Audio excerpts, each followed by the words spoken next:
Assalamualaikum warahmatullahi wabarakatuh.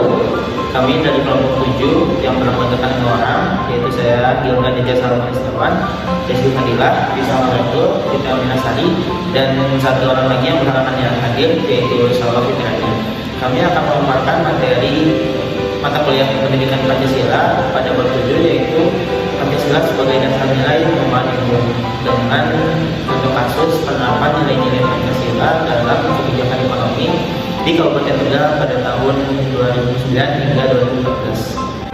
Nah, sebelum kita masuk ke dalam penerapan nilai Pancasila-nya dalam kebijakan ekonomi, kita perlu tahu dulu apa itu ilmu dan pengetahuan.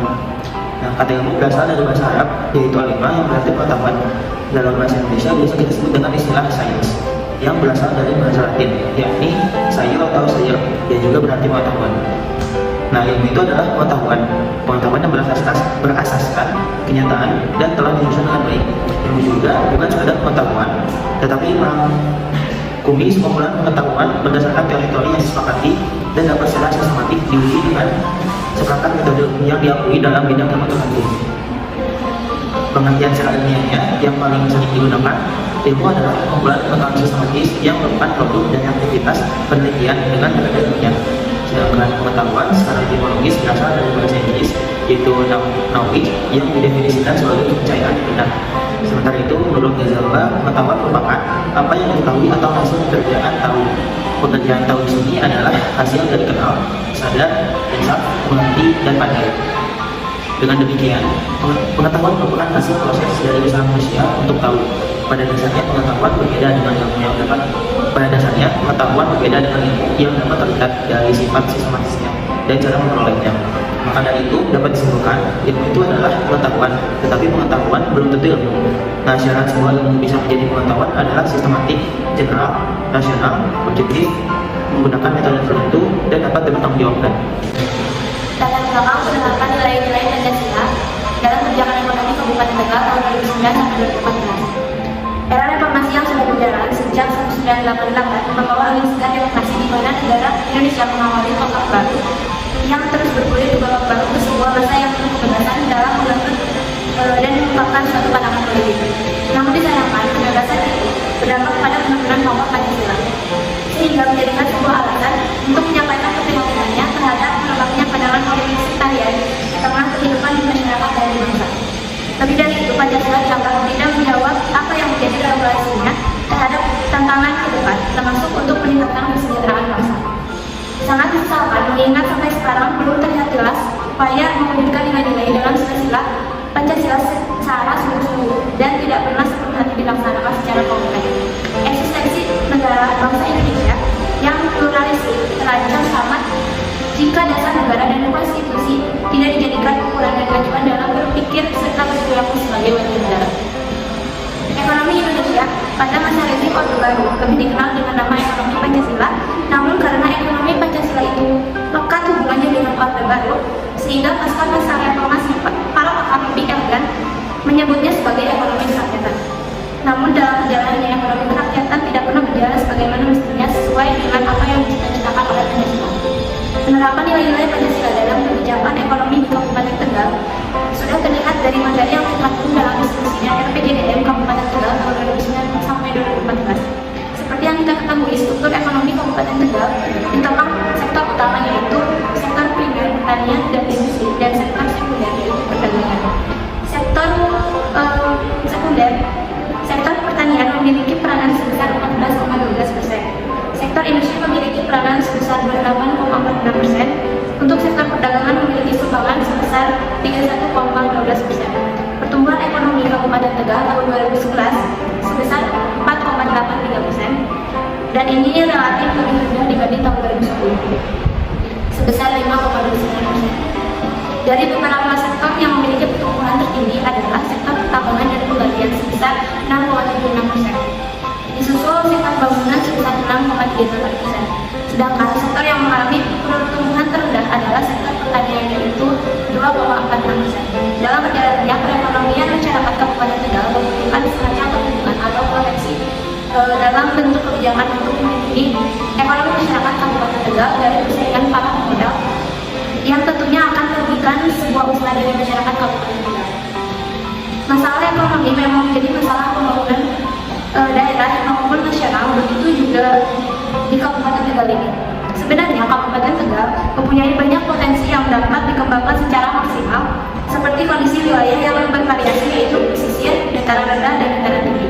Hal ini perlu didukung kebijakan pengendalian penggunaan lahan, peningkatan kelestarian fungsi daerah tangkapan air, dan keberadaan air tanah. Memperkokoh kelembagaan sumber daya air untuk meningkatkan keterpaduan dan kualitas pelayanan terhadap masyarakat, meningkatkan kapasitas aparat desa, mendorong peran serta masyarakat melalui lembaga-lembaga pelayanan dalam berbagai bidang, contohnya seperti lembaga pelatihan, penyuluhan, dan layanan sosial. Pembahasan rencana pembangunan jangka menengah daerah Kabupaten Tegal tahun 2009 sampai 2014. Kebijakan ekonomi Kabupaten Tegal sangat bergantung pada beberapa sektor yang sudah disematkan dalam sebuah jadwal berdiri, pertanian, industri, dan pariwisata. Yang menjadikan acuan untuk membuat kebijakan ekonomi berikut ini adalah kebijakan ekonomi yang terangkum dalam rencana pembangunan jangka menengah daerah Kabupaten Tegal tahun 2009 sampai 2014. Yang pertama yaitu penyediaan fasilitas perdagangan. Sektor perdagangan menduduki peringkat kedua dalam memberikan kontribusi terhadap PDRB, yaitu sebesar 27%.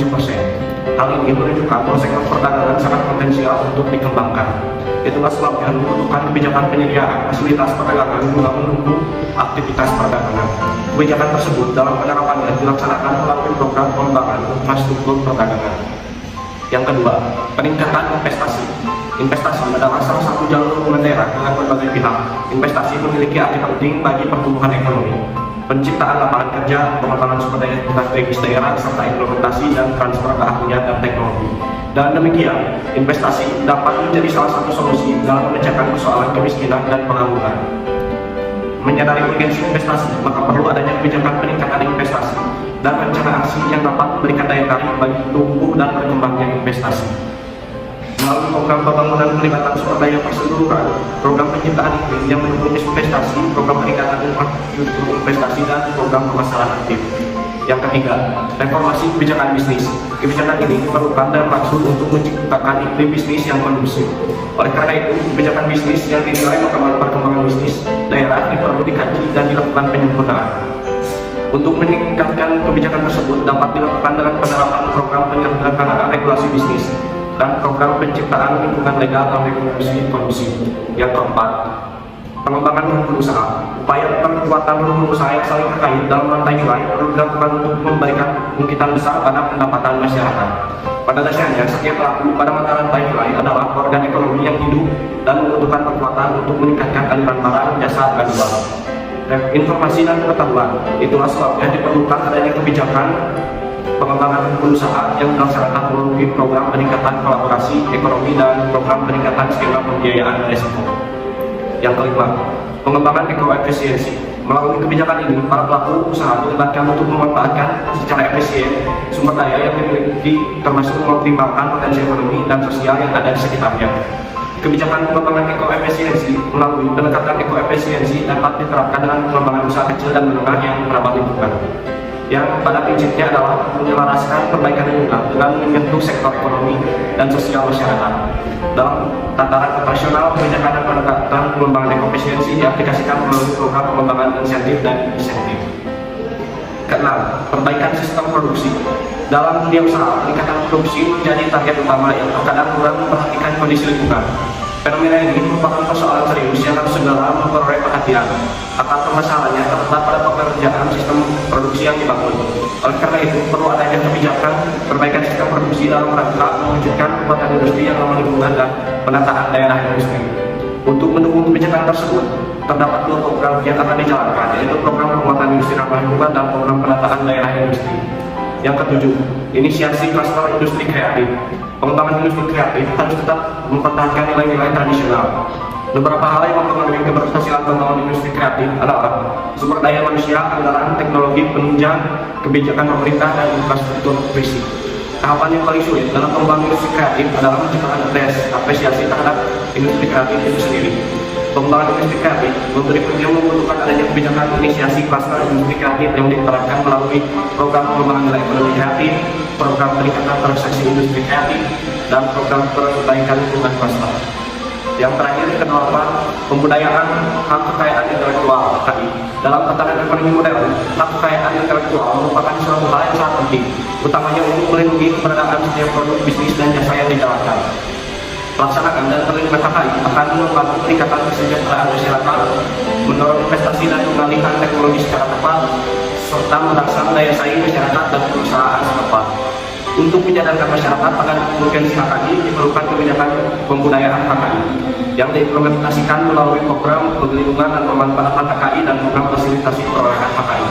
Penerapan nilai-nilai Pancasila dalam kebijakan ekonomi Kabupaten Tegal tahun 2009 sampai dengan 2014. Yang pertama ada nilai ketuhanan yang Maha Esa, yaitu roda perekonomian digerakkan oleh rangsangan ekonomi, sosial, dan moral. Asas ketuhanan yang Maha Esa merupakan dasar moral dari pelaku ekonomi. Diharapkan kebijakan yang dibuat oleh pemerintah mencakup sila ketuhanan yang Maha Esa, yaitu mempertimbangkan moral serta sifat sistem moral ekonomi Indonesia yang telah menjadi pedoman perilaku perorangan dan kelompok dalam masyarakat. Dengan visi Kabupaten Tegal yang menciptakan gotong royong serta bertakwa kepada Tuhan yang Maha Esa, Kabupaten Tegal harus menjadi pelopor kebijakan Pancasilais dan menunjukkan keberpihakannya pada pelaku usaha kecil dengan cara memprioritaskan kebijakan ekonomi kepada pelaku usaha kecil dan menengah. Yang kedua, nilai kemanusiaan yang adil beradab. Ada kehendak kuat dari seluruh masyarakat dalam mewujudkan pemerataan sosial sesuai asas-asas kemanusiaan. Semangat kekeluargaan bila sudah merata pada seluruh anggota masyarakat akan menjelma menjadi semangat solidaritas. Inilah manifest dari sila kedua, yaitu kemanusiaan yang adil dan beradab. Dalam pelaksanaan program kebijakan proteksi usaha kecil, misalnya masyarakat pelaku usaha kecil harus menyampaikan aspirasinya kepada pemerintah agar terjadi jaring aspirasi sehingga perumusan kebijakan akan sesuai dengan kebutuhan yang dibutuhkan oleh pelaku usaha kecil. Pemerataan sosial dalam bidang ekonomi di Kabupaten Tegal terlihat dari adanya klaster industri pada UKM yang akhirnya membentuk koperasi sebagai bagian dari usaha bersama. Meskipun adanya koperasi ini masih inisiatif dari para pelaku usaha sendiri, akhirnya pemerintah pun bersedia memberikan stimulasi pada pelaku usaha koperasi ini. Yang ketiga, Persatuan Indonesia. Prioritas kebijaksanaan ekonomi adalah penciptaan perekonomian nasional yang tangguh. Ini berarti nasionalisme menjiwai setiap kebijakan ekonomi. Semangat nasionalisme di bidang ekonomi selalu menjiwai bangsa Indonesia. Oleh karena itu, kita harus bisa menganalisis setiap kasus kebijakan ekonomi yang hendak diambil oleh pemerintah. Apakah akan meningkatkan pada ketangguhan atau ketahanan ekonomi nasional? Misalnya, secara lebih spesifik, setiap utang baru atau kerjasama ekonomi dengan negara lain bisa meningkatkan ekonomi atau malah sebaliknya mengancam ketangguhan dan ketahanan ekonomi. Suatu keberhasilan kebijakan dapat dilihat oleh tanggapan masyarakat yang menanggapi pelaksanaan kebijakan tersebut. Juga dapat dilihat melalui tanggapan masyarakat setelah dampak kebijakan yang dirasakan dalam bentuk positif, yaitu dukungan, ataupun negatif, yaitu penolakan. Namun belum adanya kebijakan proteksi terhadap UKM di Kabupaten Tegal mengharuskan secepatnya dirumuskan agar para pelaku usaha dapat dengan nyaman menjalankan usahanya. Karena sudah ada regulasi yang memberikan kelonggaran kepada mereka untuk berusaha. Yang keempat, kerakyatan yang dipimpin oleh hikmat bijaksana dalam menjalankan perwakilan. Koperasi merupakan cabang guru perekonomian dan merupakan bentuk paling konkret dari usaha bersama. Koperasi sebagai organisasi ekonomi yang berwatak sosial merupakan organisasi atau perkumpulan orang untuk melayani kepentingan bersama, yaitu membantu meningkatkan kesejahteraannya. Ini berarti isi dari koperasi adalah pelayanan sebaik-baiknya dan semaksimal mungkin kepada anggota. Maka ukuran paling mendasar untuk menilai hasil tidaknya koperasi adalah manfaat pelayanannya kepada anggota. Seperti yang dijelaskan di atas, adanya inisiatif dari para pelaku usaha dari beberapa klaster sektor di Kabupaten Tegal yang telah secara sadar bersama-sama untuk sepakat membuat koperasi sebagai wadah permodalan bagi rukunan usaha yang mereka geluti. Sebagai contoh, klaster industri pembuat tahu di Kabupaten Tegal yang menjadi pelopor pembentukan koperasi yang mereka namakan KOPTI, yaitu Koperasi Pengusaha Tahu Indonesia. Meskipun koperasi ini tidak hanya di Kabupaten Tegal, namun semangat ini dapat menginspirasi klaster sektor lain untuk membentuk koperasi. Sehingga berdiri koperasi karya bahari, yaitu koperasi milik klaster sektor perkapalan. Yang kelima, keadilan bagi seluruh rakyat Indonesia. adanya imbangan yang jelas dan tegas antara perencanaan di tingkat nasional dengan desentralisasi dalam pelaksanaan kebijaksanaan ekonomi untuk mencapai keadilan ekonomi dan keadilan sosial. Keadilan sosial diwujudkan melalui realisasi prinsip keadilan dalam tiap-tiap aspek keadilan, yaitu hukum, ekonomi, politik, sosial, budaya, dan moral. Aspek keadilan menjadi bahan masyarakat Kabupaten Tegal, khususnya di bidang pertanian dan perdagangan. Contohnya, ada beberapa kasus yang membuat para pelaku usaha di bidang pertanian dan perdagangan begitu dilematis, seperti yang terjadi di Kecamatan Taman. Seolah ekonomi Pancasila itu runtuh oleh segelintir orang yang memiliki modal besar, sehingga koperasi unit biasanya tidak bisa beroperasi lantaran gedungnya disewa oleh salah satu retail terutama. Yang menjadi sorotan lainnya yaitu sektor pariwisata yang cenderung jalan depan, akan tetapi sebetulnya Kabupaten Tegal punya banyak potensi wisata yang seharusnya bisa dimaksimalkan untuk meningkatkan retribusi daerah. Jika semua program dalam kebijakan ekonomi Kabupaten Tegal bisa terimplementasi dengan baik serta sasarannya tertuju dengan tepat, tentu akan sedikit memberikan ruang bagi pelaku usaha kecil, sehingga harapan tentang keadilan sosial ekonomi masyarakat Kabupaten Tegal dapat terwujudkan sekaligus dapat mengurangi stigma buruk terhadap pemerintah yang ada. Sistem ekonomi di bawah amanat Pancasila adalah ekonomi kekeluargaan yang merupakan sistem ekonomi yang mengabsahkan nilai-nilai kekeluargaan yang bersifat musyawarah mufakat berdasarkan pasal 33 Undang-Undang Dasar 1945. Pancasila adalah cita-cita, sedangkan UUD 1945 adalah cara mewujudkan cita-cita yang terkandung dalam Pancasila, sehingga Pancasila harus menjadi acuan pasal-pasal UUD 1945 dan undang-undang di bawahnya. Kabupaten Tegal memiliki visi Tegal Gotong Royong yang dilandasi dengan ketakwaan kepada Tuhan Yang Maha Esa, sehingga harapannya ini bukan sekedar visi, perlu direalisasikan bahwa Tegal merupakan pelopor gotong royong dan diimplementasi nilai-nilai Pancasila dalam setiap kebijakan pemerintahan. Peraturan daerah yang ada harus ditinjau kembali agar sesuai dengan kebutuhan usaha kecil dan berpihak pada usaha kecil sebagai roda ekonomi Kabupaten Tegal, sebagai konsekuensi dari pembagian APBD yang adil. Sekian penjelasan dari kami mengenai penerapan nilai-nilai Pancasila dalam kebijakan ekonomi Kabupaten Tegal tahun 2009 hingga 2014. Mohon maaf apabila banyak kesalahan. Terima kasih. Wassalamualaikum warahmatullahi wabarakatuh.